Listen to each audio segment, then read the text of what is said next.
Hello everyone, Catweazle here. Welcome back to the channel and the playthrough of Runebound 3rd edition. So here we are, we've got it all set up.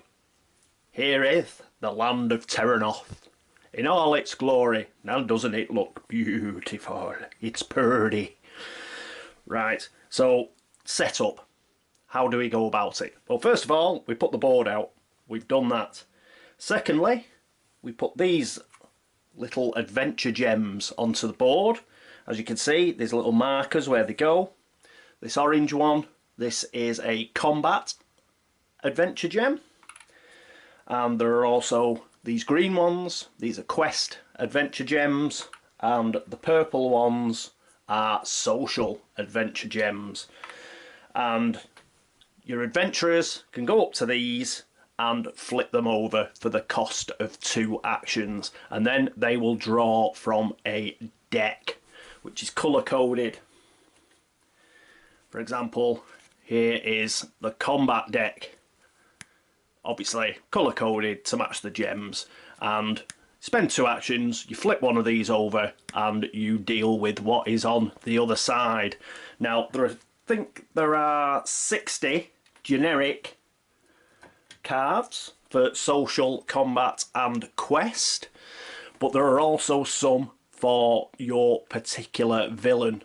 So the scenario that you're doing with a villain, in our case it's Margath the dragon, he also has another 10 cards that you add and shuffle in to those decks. So just to show you, I've already shuffled them in, but we have the Corpse King, and here are the Corpse Kings, for example. So here's the Corpse King's combat deck. You can tell it's the Corpse King because there he is down there. We'll see a few with Margath in the corner as we play. So these just give it a bit of theme for the particular villain that you're up against. And there are 10 of those for quest, combat and social for each villain. And there's also something called story cards. These are the story cards. Again, these are Margath's, so they've been shuffled. So there are, I think there are 10 of those. You'll only use 8 during a game, but there are 10. So they're ready. And obviously the Corpse King has his as well. So all those decks have been shuffled.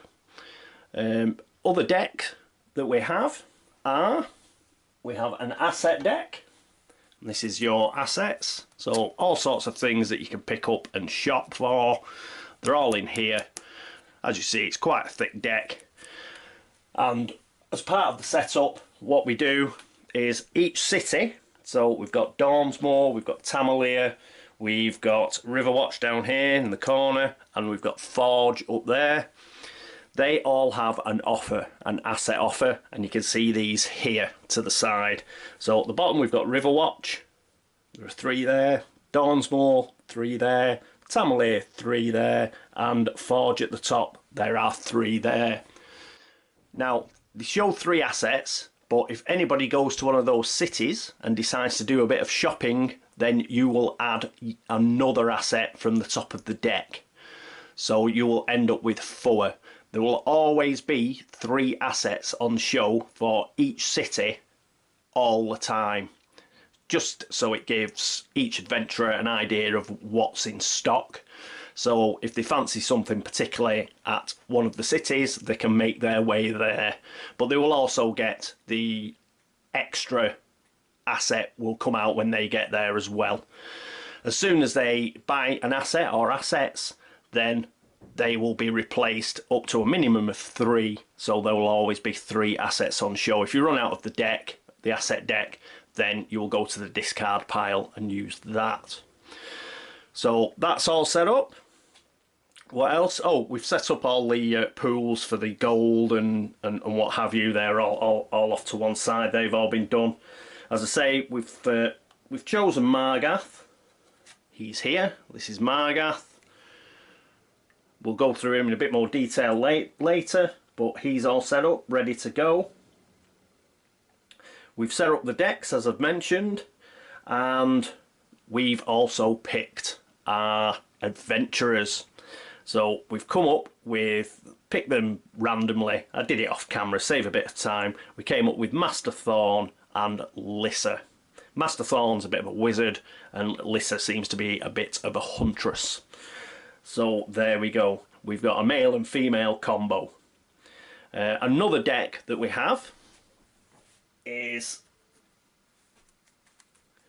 this deck, which is the skill deck.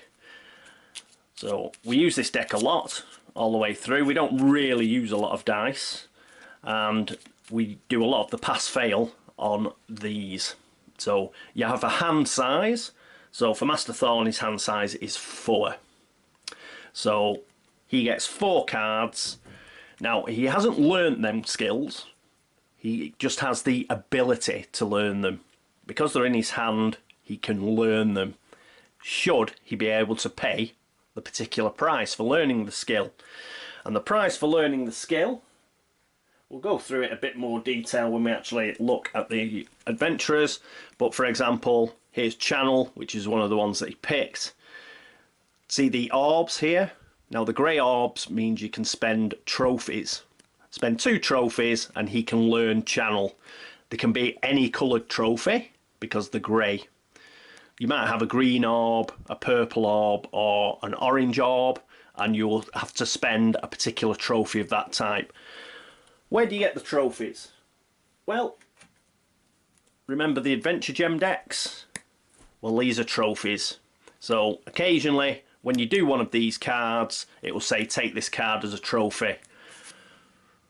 This would be an orange combat trophy, should we get this card. That stays with your adventurer, and they can use this trophy in order to level up those skills, well, buy those skills, learn those skills, and then they will get a skill. As soon as they spend one of these to learn a skill, this will go into the discard pile. So that's how you learn skills, and then your skills will give various benefits as you go along. So that's the skills. Anything else? Yes, each adventurer gets its own combat. Gets its own combat runes, I suppose you call them. We'll be casting these runes, and they're like D2s really. You just cast them and then you can use them in order to inflict damage. But we'll see that when we actually get into the gameplay. You buy assets with gold. So these are your gold tokens. You get a 1 gold token. You also get a 3 gold token. Quite self-explanatory. Once you've got enough gold, you can go to one of the cities. You can have a look at that asset offer I talked about, and you can buy accordingly if you can afford it. You can also sell any assets that you've already got. So that's quite a useful thing to remember. Say you've got something for 5 gold, a weapon, and you want to buy a weapon for 8 gold. Always remember that 5 gold weapon can be turned in. So you could pay 3 gold and sell your weapon that you've already got to make it up to 8. So that's a nifty to remember. Anything else? No, I think that's basically it for the general setup of everything. Before we get into actually putting our minis on the board and everything, let's go into detail a bit more with our adventurers.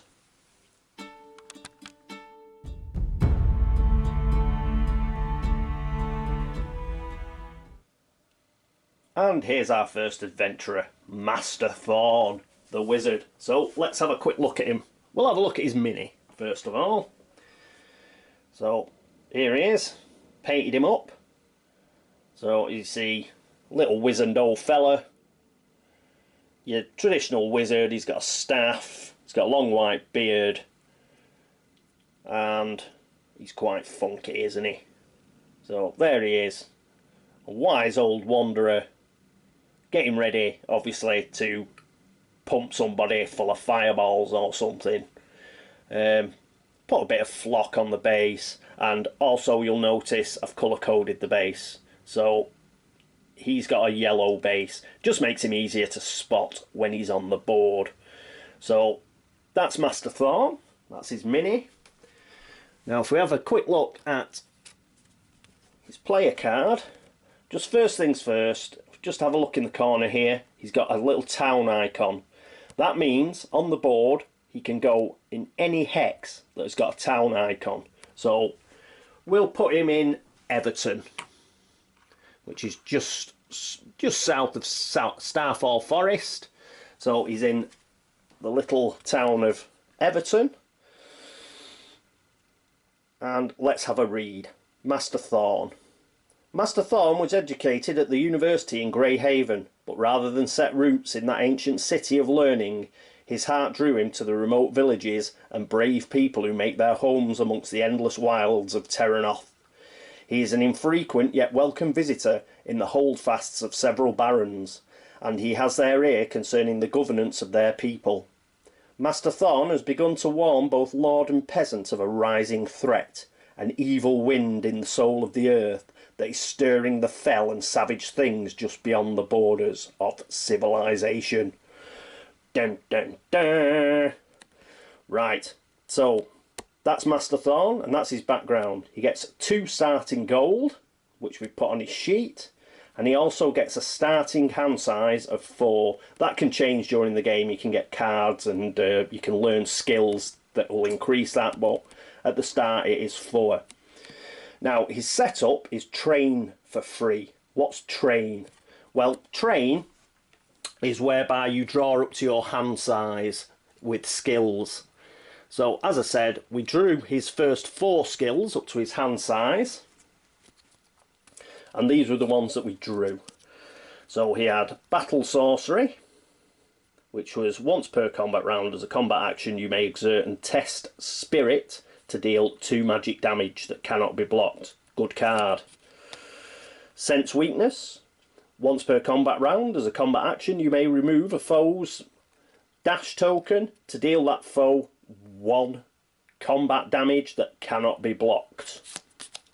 Interrogation. Whenever you defeat an enemy you may gain a bonus trophy. Woohoo! And Channel, which we saw briefly before. Once per turn you may draw 1 skill that you reveal during an attribute test. Okie dokie. Now just to have a quick look at these cards, mentioned the orbs up here before, but as you can see down here they're also given another attribute. This is the attribute for Spirit, and we'll go through that a little bit more when we turn over Master Thorn's card. But each skill has an attribute. So as you can see here, the red is body, the yellow is mind, and these blue ones are for spirit. And that'll become clear a little bit later. So he's got 4 of these. As I mentioned, he's got 4 skills, but he hasn't learnt them. They're just part of his hand size. There are various things you can do with these. Main thing that you do, if you don't learn them, is you can use them to exert, and what that means is you can discard 1 in order to get a sort of re-roll, as it were. So if you try and pass a test, some of these cards have a success. That is a success icon. So say you've got a spirit of 3 and you're asked to test spirit, you draw 3 skill cards and you'd be looking for successes. So say you got 2 successes, you then go back to your event card and you check how many successes and what the reward was. But when you draw direct from the skill deck, you normally just discard them. But you do have these in your hand. So if you spend 1 of these, you can draw another card to try and get another success. And that's what exert means. But again, you'll see that in the gameplay. So these are the 4 he's got. As a setup, he's got train for free. Now he has to do that in setup. So what you do is you put the 4 down that you got as part of the setup. We get the skill deck and we draw another 4. So he draws Puppet Master, which I think is a very strong card. He also draws Adventurous, Offertory, and Hardy. So he's basically got 8 cards to look at. And what he does is you can't have, as it stands, he can't have more than 4 in his hand. So we've got to decide which 4 to discard and which 4 to keep. So Hardy, off a tree. So Hardy was +1 health. That'd get his health up. Off a tree, he'd gain one gold piece whenever he got a social trophy. Adventurous, once per turn, when you gain a quest trophy, draw a quest card. And Puppet Master, whenever a round of combat begins, before tokens are cast, you may exert to remove one of your foe's tokens. That is very strong. We'll definitely keep that. It's very strong, which is why it costs so much. You need a quest trophy plus 4 others of any colour, so 5 in total. But he'll keep that. Because these aren't learned, what I'll do is I'll put them just in front here and I'll tap them on the side. So I know they're part of my hand size, but I haven't learned them. Once I've learned something, say I learned Hardy, I'll just put it at the back like that, stood up normally, and I'll know that that's one of his skills. But as it stands, he hasn't learned anything. Battle Sorcery. Shall we keep this? Once per combat round. Yes, I think we'll keep that one as well. You've obviously got to have these skills in your hand if you want to learn them. So that's why we're making a decision on what we keep. Sense Weakness. Once per combat round as a combat action. Perhaps. Interrogation. Whenever you defeat an enemy, you may gain a bonus trophy. That's pretty good. Why not have as many trophies as possible? Channel. Once per turn you may draw 1 skill that you revealed during an attribute test. Sense Weakness, Hardy, or Off a Tree.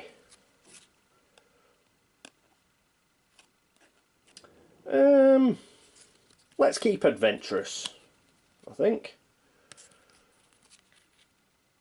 Oh, mind you, Sense Weakness.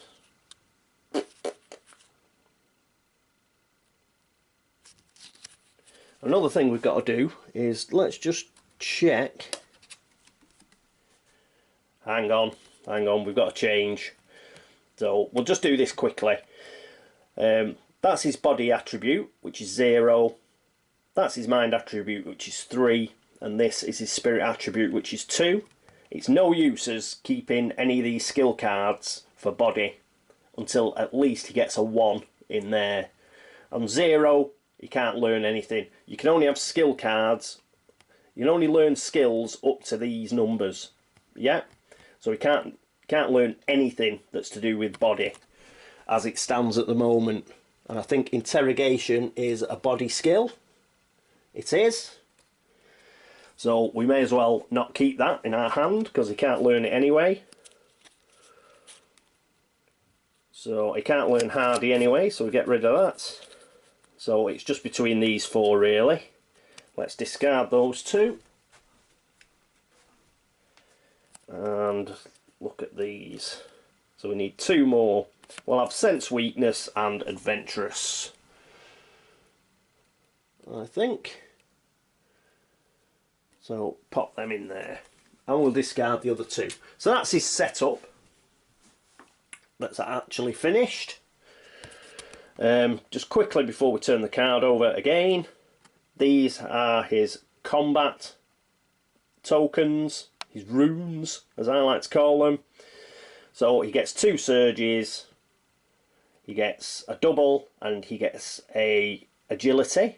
And if you can see, there are just little smaller circles on the inside, as well as, you know, these are his particular tokens because you see his little face on them. So what the little circles tell you is what's on the other side when you flip it. So on the 2 surge, other side, you've got magic damage, single. On the other side of the damage token, you have got, I think it's a magic damage again, but it's a gold one. And it's magic damage on the other side of the agility. Gold here goes towards initiative, but you'll see that when we get into a fight. Okay, so let's flip it over. Here's Master Thorn. He's got two sort of special abilities. One is teleport. Whenever you gain a trophy, you may exert to move up to X hexes. X is equal to your mind. There's his mind, 3, so he could move 3 hexes. Yeah. Exert, I touched on that before. He would spend one of the skill cards in his hand. He would discard it, and that would allow him to exert, and he would be able to move those hexes by teleporting. His other special ability is 2 surges, mind meld. So when he casts his tokens, his runes, if he gets that 2 surge token, yeah, then he can use a mind meld. For the rest of this combat round, after you take damage from an attack, deal an equal amount of magic damage. So, one to keep in mind during combat, if your enemy is going to deal you quite a bit of damage, if you can use that 2 surge token, you can make sure that enemy gets the same amount of damage back. So, cool. Right. These are the attributes. So body 0 we've touched on because we had to do his training, his free training setup action. Mind is 3, which is good, and spirit is 2, which is pretty good as well. So if we can get his body attribute up, so much the better. But as it stands, any sort of, we can't learn any skills, any body skills we can't learn. What's this over in the corner? The little dice icon. Well, that's his movement. His movement is 3, but that means he gets 3 movement dice. These are the movement dice. You get 5 of them. A lot of talk about these dice. If you can see, along the edges they've got a bit of a ridge. Don't know if you can see that. And you get some stickers, and the stickers go inside. Now what the ridge does on the outside, it means the faces of these dice don't take a lot of hammer. So actually, you know, these will be fine. They're not going to wear off. I suppose they could peel off if you lived in some sort of subtropical environment, but I live in Manchester, so that's not a problem. So I've got no problem with these. They stick very well. The only problem I've got with them, and I say this to FFG, paid a lot of money for this game. At least stick the stickers on for me. Okay? Get somebody in to stick the stickers on for people. Having to stick them on yourself, bad. Paid a lot of money for this game. The dice themselves, no problem with. They're fine. Having to stick the stickers on myself, I have got a problem with. You charge a lot of money for this game. Sort it out. In fact, whoever was in the meeting, there was a guy in there who used the dreaded words, drive value. They want to kick up the arse. Sticker the dice for us, please. We pay you enough. Right, that's the rant over. But the dice themselves are absolutely fine. A lot of people go mad around they should be etched or whatever. I prefer these. I can see them better. They're not going to wear off. They're perfectly fine. But they could have been stickered on for us. Right, so he will get 3 of those terrain dice. You'll see how those work during the game. He's got 8 health, which isn't the best, but he's an old man. Look at him. And his hand size is 4, which is pretty good. Normally it's 3, I think. So he actually gets an extra skill card, which not only has he got more of options to learn, he also gets more cards he can exert. So that's Master Thorn. He's pretty funky. Right, let's put him back. And next up, we have Lissa.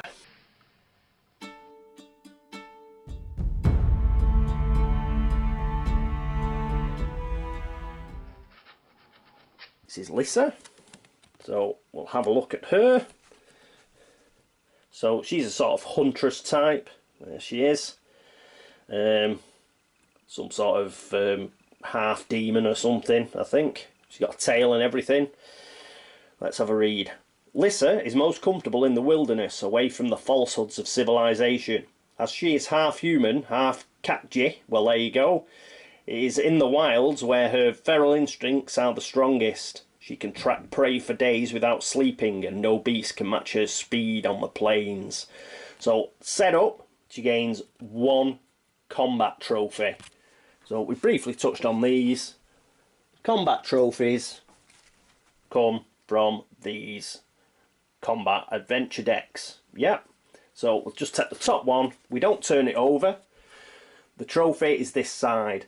This is another thing I like about this game. It really uses all the components it's got. You don't have a ton of components. That's not going to last because it's an FFG game and we'll get about 1 million expansions. But the components you've got, it makes sure it really uses them. So on one side of here, there'd be an actual encounter.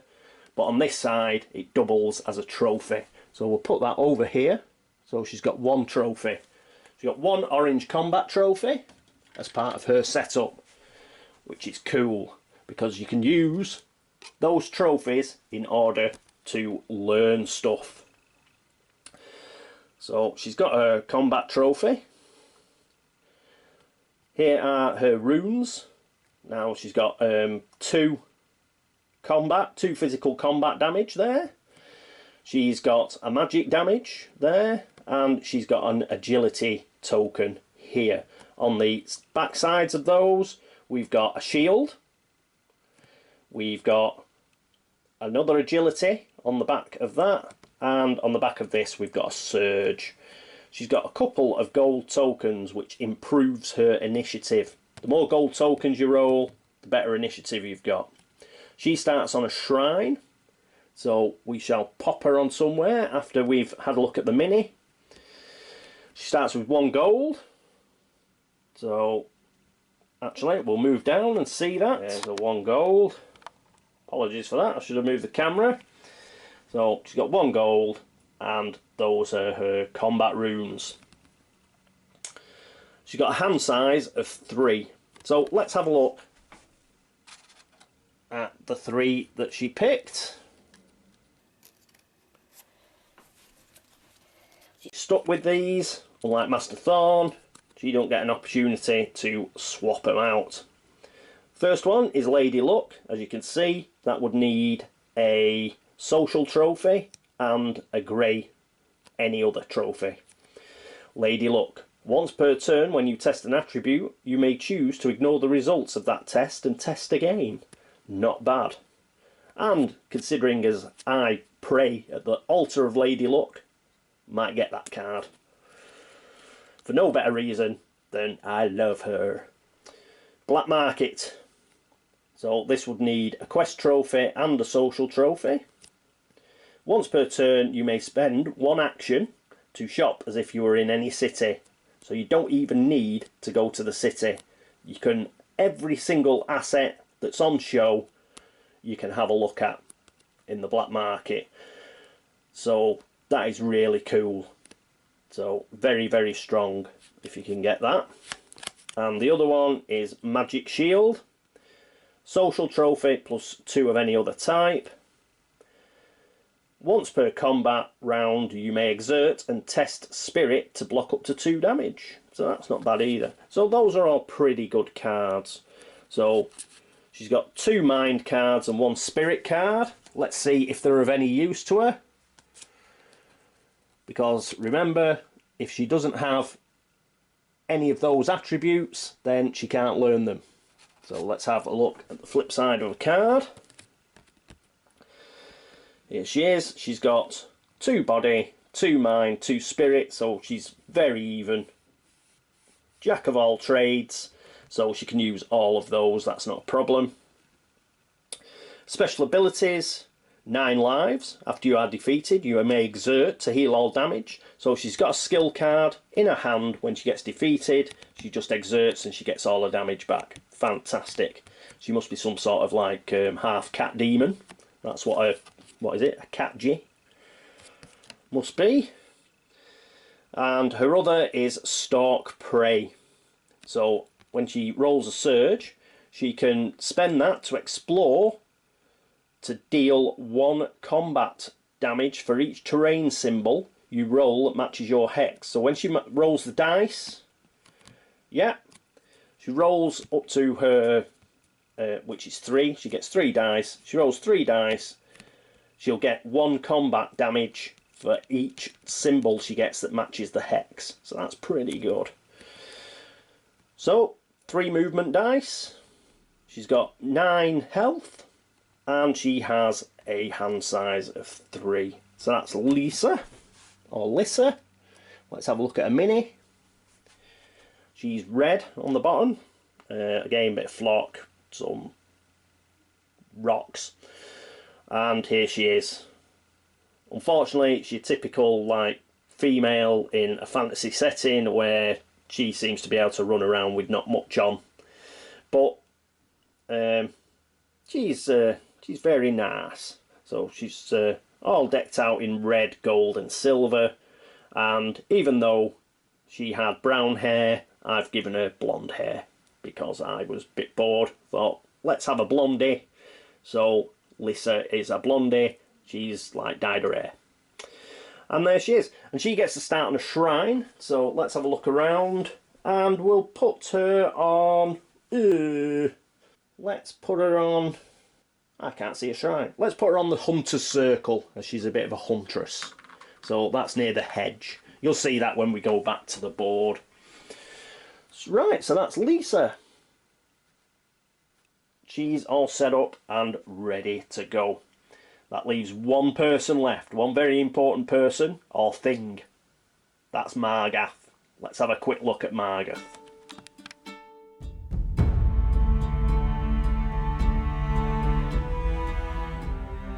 And here's Margath. He doesn't particularly have a character sheet as such. It is basically, it's his story card. So here we are, we've got a picture of like some cavern. And let's have a read. The Dragon Lords were defeated in the Dragon Wars centuries ago. High Lord Margath's body was never found as he was hurled into the earth with a dread wound. But some believe he will rise again. Wahahaha. Right, the Ascendance of Margath. These tokens are lore. We've got quite a few of these tokens, these white tokens. They're double-sided. They've got a Corpse King token on the other side, but on the white side there are lore tokens for Margath. Lore provides a bonus when fighting Margath. At the end of Act 1, spawn Margath in Skydown. A hero in Margath's Hex may spend 1 action to flip this card and engage Margath in combat. If a hero defeats Margath, he or she wins the game. Woot! After Act 2 ends, whenever the time track would advance, the first player rolls 5 terrain dice instead. Move Margath 1 hex towards Tamale for each wild rolled. If Margath reaches Tamale, all heroes lose the game. Whoa. Have a quick look on the other side. So there he is. That's his additional combat token. I'll talk about that again in a minute. That's his health, which is 15, which is why those lore tokens are important, and you'll see in a minute. High Lord Margath, warrior, villain, dragon. Margath has -1 health for each lore that his foe has. So, the more lore tokens we have, we take off health from Margath. So those lore tokens are important. This cannot reduce his health below 8. So 7 is the maximum number of lore tokens we can have. Yeah, well, we can have more than that, but it's not really worth it. On a surge, he can taunt, where he will flip one of our tokens. On 2 surges, the Will of Margath, he can heal 3 damage. And 3 surges, he can empower. He will double all of his damage for the rest of the combat round. So you can see he's a bit of a beast, as befits the boss man, because he's the boss. So put that down there.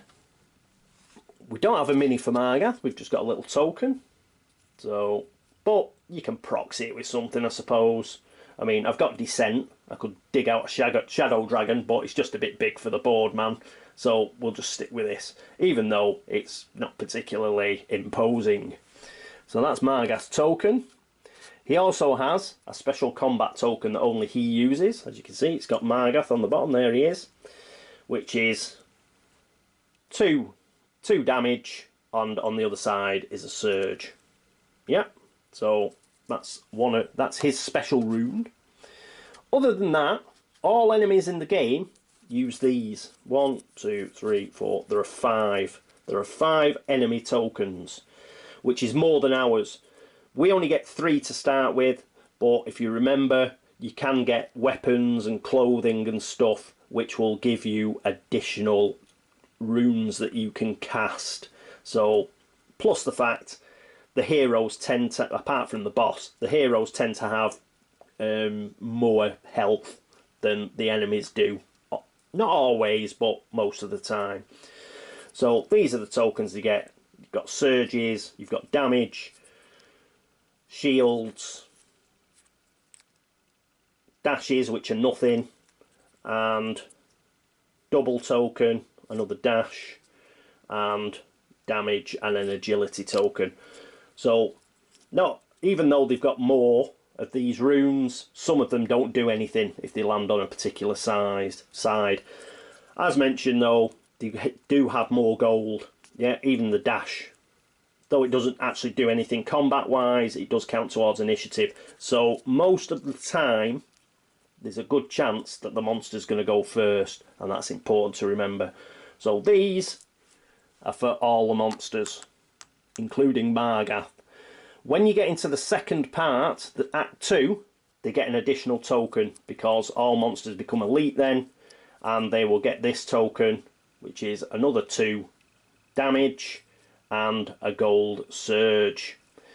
So, but that's only in Act 2.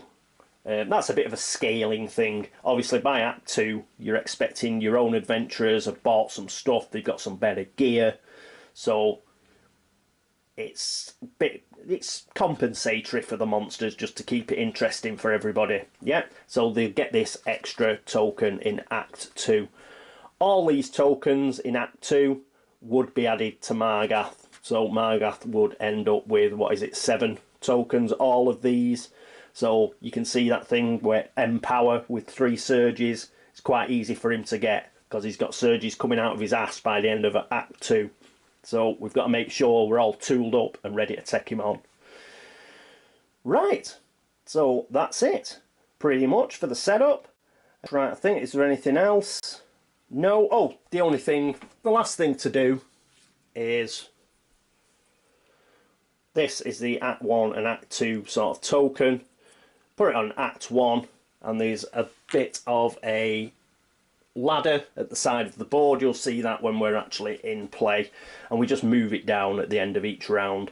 The ladder is 12.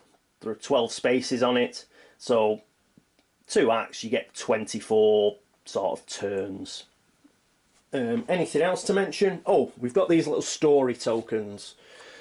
You know, I mentioned the story deck.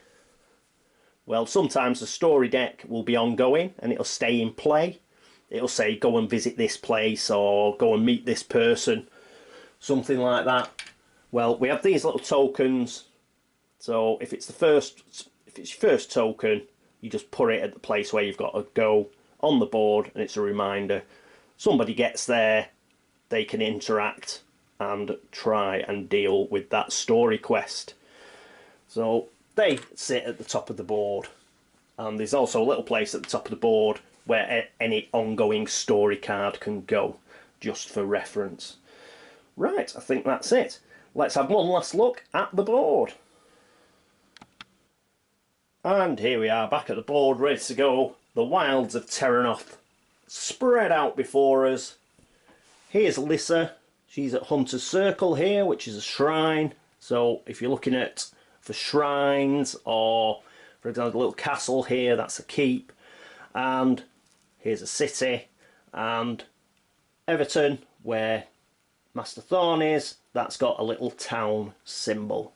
So that's where everybody's set up and ready to go. The track I mentioned, the act track, is down the side here. It's got, for example, there's a little star there, which matches the story cards. So when you get to the part of the track that has that symbol on, we will draw a story card. Similarly, there's one with all the symbols for the adventure gems. When you get to that, any that have been flicked over get flicked back. But we'll see that during gameplay. Right, thanks very much for watching the introduction and setup. As I say, I'll be going through a few more things, but that'll be during actual gameplay. It's just a bit easier to do then as we're doing it. Okay, so that's it for the introduction and setup. Thanks for watching. Thanks for all the subscriptions. Thanks for all the comments and everything else. Thank you very much. I hope you'll join me for turn 1 of Runebound, 3rd edition. Until then, this is me, Catweazle, signing off. Toodaloo.